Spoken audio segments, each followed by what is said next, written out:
Hello, boss chicks, trendsetters, and women of God. In today's video, we're going to be discussing some reasons as to why you don't sell anything at all, probably when you are vending. So grab your pen and your paper, and let's get started. What's up, CEO boss chicks?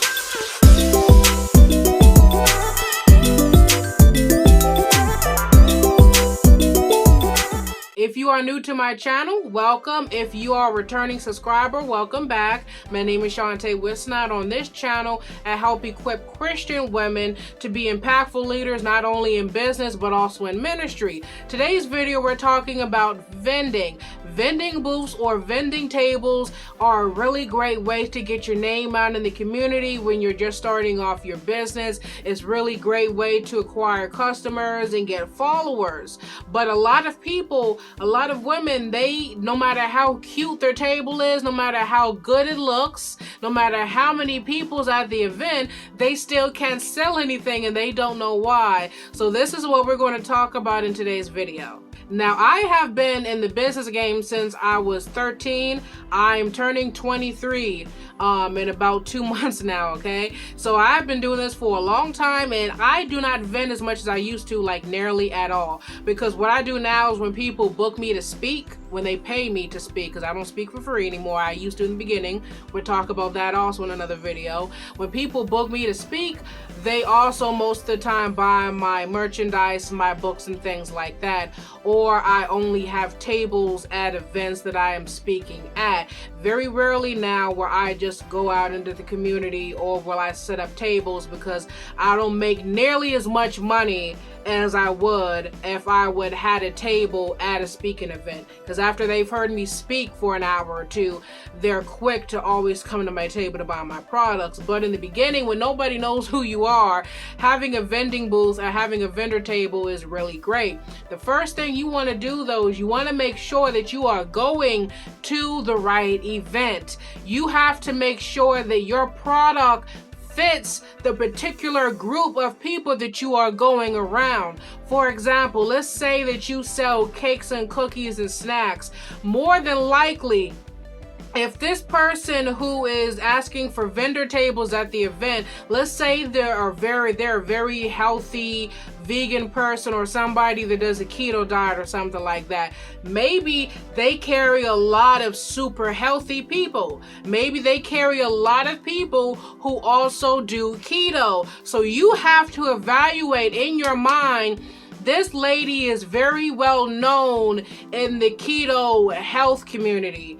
Is it a good idea for me to take my super carb, sugary snacks to her event? Am I going to sell anything? You got to think about things like that. You got to think about, even though you sell clothing for women, what kind of clothing do you sell? Every kind of clothes don't fit all kinds of women. You have to think about so many different factors, and the people would just go to any event that's going to have a lot of people there. And sometimes, depending on your branding, your products, your prices, and how you sell and how you do what you do, you're offering your stuff to the wrong people. So it's not that you don't have a good product, it's that you're offering your product to the very much wrong crowd. If you sell cookies and candies, please do not go to an event where the head of the event is known as a super healthy woman. You're not gonna make any money, okay?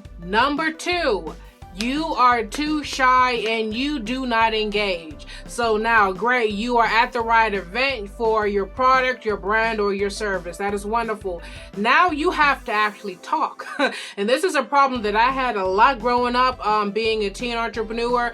For women, I still see women do this, and they won't open their mouth and talk. You have to pull people in. You have to tell people about your product and your service. A movie producer said to me once, the only reason why he brought my book is because of the way that I sold it to him. And he was so impressed on how I got his attention at 15 or 16 years old. He immediately wanted multiple copies of my book. You have to be careful on the way that you're presenting yourself to people. You have to pull people in. As people are walking by, most people are not going to just randomly come up to your table. 90% of the time, you're going to have to pull those people to your table. You're going to have to keep them engaged. You're going to have conversations with them when they come to your table. Don't let them just stand there and get awkward. Talk about your book. Talk about your services. Talk about your brand. Make sure that you're having a friendly conversation with them. Make sure that you're selling yourself right. But you have to engage with people. If you have low self-esteem and if you have social anxiety, trust me, sis, I get it, but you're going to have to ask God to help you get over that. Because if you can't talk to people, you are not going to make it having a vendor booth. All right, and number 3, this goes along with the last one, but you have to be good at selling. You cannot just pull people to your table, like I said earlier, and let them sit there, or people have to ask a whole bunch of questions. When people have to come to your table and they have to pry open your mouth, or they have to pry information out of you, they're going to go to another table. They're going to go to somebody else, because I'm not going to force you to sell yourself to me. When people came to my table and I got their attention, I didn't just stand there and smile, or I didn't even have light, meaningless conversation with them. Sometimes you can be nice, but you're not doing anything to sell yourself. You're just having a random conversation.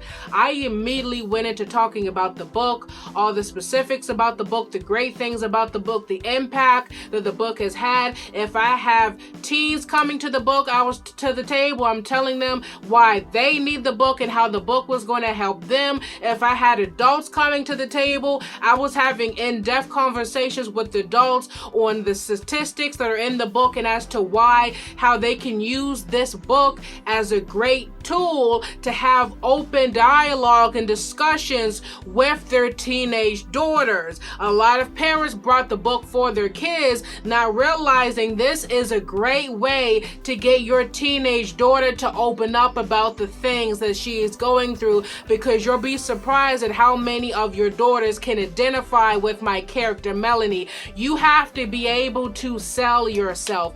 Don't just leave the people hanging, and please do not force people to try and force information out of you. All right, you guys, that is it for today's video. Hopefully some of the tips I gave you was able to help you next time that you set up a vendor booth or a vendor table, or if you have an event coming up you've been thinking over, maybe you can evaluate, is it going to be worth your time, your money, and your effort. All right, if you like this video, as always, please smash that like button, comment down below, and share this video with someone else, another lady who you think this will help. If you need more content to help develop you as a leader, check the description box down below. I have the links to my social medias, my website, my Spotify podcast, my blog, and everything else you need to stay in touch with me, okay? I love you guys so much, and I truly mean that. Remember, CEO, boss chick mentality time, baby. Let's go.